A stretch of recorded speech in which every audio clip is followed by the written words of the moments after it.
A day in my life. Ngayon ay gagawa tayo ng coffee jelly. Samahan niyo ako. Let's go! Ito na nga, meron na nga ako dyan ng kaserola at nilalagyan ko na siya ng tubig dahil dyan natin i-mix yung coffee jelly powder natin. Kaya, ayan na. Nabasa ko pa nga dyan yung instruction na nakalagay sa ating coffee jelly powder kung ilang tasang tubig yung ilalagay natin. 6 na tasa dapat na tubig ang ilalagay, but sa akin, nilima ko lang para mabilis siyang matuyo. Kaya ito na, imimix na natin siya, tutunawin na natin yung coffee jelly powder sa tubig. At saka natin siya ilalagay sa ating stove. Ayan na nga, mekus-mekus! Yan, tamang halo-halo lang, mekus! Para matunaw yung mga powder, para hindi siya mabuo-buo, para walang buo-buo yung ating coffee jelly, para crystallize, para yung ating coffee jelly walang buo-buo. Kaya dapat haluin mabuti. Ayan nga, wala na nga siyang powder na namumuo, kaya pwede na to siyang ilagay sa ating stove at pakuluan. So,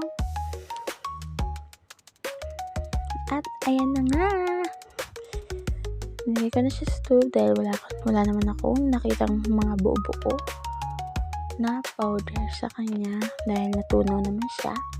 Kaya dapat tamang bantay lang siya at dapat mahina yung ating apoy para tama rin yung pagkaluto ng ating coffee jelly, hindi madalian yung pagluto.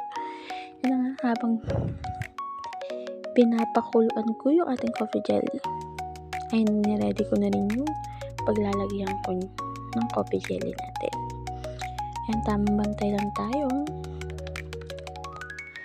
And ayan na nga, masyado akong excited, ukay lang ng ukay. Ito na nga, papakuluin lang natin ng mga ilang minuto at ayan na nga, nakikita na natin siyang nagpabubbles at umuusok. Malapit pag ganyan, malapit na to siyang kumulo. At mga ilang minuto at ito na nga ay kumukulo. Nakikita nyo na yan, kumukulo na siya. Yung pahiwatig na pakulo na siya. Kaya ito na nga, nagbo-boil na siya. Ayan, tamang halo lang. Dahil ito ay pwede na siyang ilagay sa lagayan at patuyuin. Ayan na nga, nilalagay ko na nga siya sa lagayan, mga auntie mo. Ayan, tamang lagay lang. Dapat manipis lang yung, at isa pa para mabilis matuyo yung laman, dapat manipis lang yung pagkalagay nyo, kasi kapag makapal, matagal din matuyo yung ating coffee jelly. Kaya akin ninipisan ko lang dahil matagal talagang tumuyo yung coffee jelly. At dahil hindi nga kasya sa dalawa, at ito nga, may nakita kong ice cream na tupperware ng ice cream, kaya ayan, dyan ko na lang nilagay. Yan nga ang ating isang pack ng coffee jelly. Yay! At hintayin na natin siyang lumamig. At ilang minuto ay lumamig na siya. At ayan na nga. Time to chop na! I-chop na natin ang ating coffee jelly. At tamang sizes lang ng pag-chop. Depende sa inyo. Depende sa kaano kalaki yung coffee, yung slice na gusto nyo. Sa akin, ganyan lang, mga cubes para marami tingnan yung ating kulman, kasi isa nga lang pack to at mga bata yung kakain. Yan na nga, at ito na nga ang aking hihahalo sa ating coffee jelly, ang ating condensed and cheese. Yan ang ating napakita ko sa inyo yung aking ilalagay, ihahalo sa ating coffee jelly. Ang cheese, maliit lang yung cheese kasi wala na, yan na lang yung meron kami, ay maliit. bago ko nga siya i-mix ay hiwain muna natin tong cheese dahil yung isang coffee jelly na nilagay ko sa ice cream ay pinapatuyo ko pa siya sa ref kasi sobrang kapal niya pala kaya ang tagal tumuyo, kaya ito hiniwa ko muna yung cheese. At ito na nga ay tinignan ko sa ref yung coffee jelly ay matigas na kaya i-mix na natin siya. At ito na nga yung coffee jelly na ang tagal tumigas kasi ang kapal ng pagkalagay ko ng coffee jelly. Inubos ko na sa isang ganyan. Kaya ito tamang mekos-mekos naman. Ayun na nga, inuna na nga natin ng coffee jelly. Tapos ito na nga ang cheese sinunod natin. Halo-haluin lang natin para mag-mix yung mga lasa ng cheese at coffee jelly. At ito nga yung condensed yan. At ilalagay na nga natin itong kondensada. Hindi ko na nga ito siya inubos kasi maglalagay pa ako ng kondensada niya.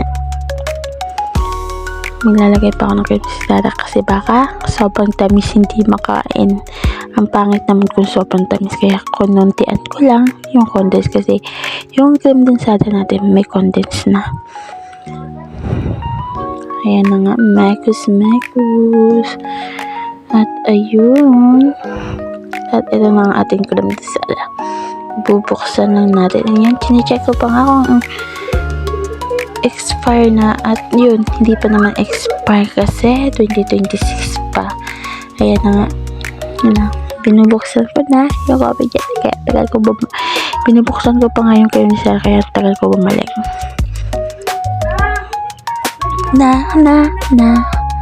After ilang minuto ay ito na nga. After a seconds pala minuto. At ito na nga.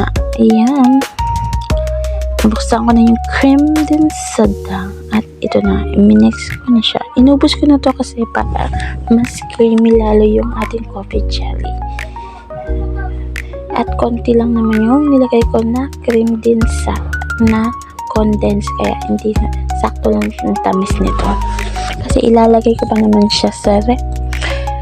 Papalamigin ko pa naman siya. Kaya mawawala rin yung tamis. Kaya dapat pagtimpla mo, sakto lang talaga sa tamis. Ayan, tamang mekos-mekos lang tayo mga auntie ko dyan. Tamang mekos-mekos lang yan. At sobrang creamy nga ng ating coffee jelly. Kaya ito, titikman natin ang ating coffee jelly. At tikman. Tamang tikim lang tayo mga mi. At ito na nga, tama na. At ilalagay na nga natin siya sa refrigerator. Sa ref mo. Ayan na, papakita ko sa inyo yung creaminess ng ating coffee jelly.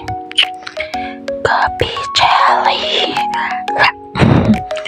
Ayan na nga ang ating coffee jelly mga mima. At ito na nga. Ilalagay na natin siya sa ref para lumamig. At para mamaya pagising ng mga bata ay ready na ang kanilang snacks. Oh, with pizza pa yan. Ayan. Tamang mekos lang. You want to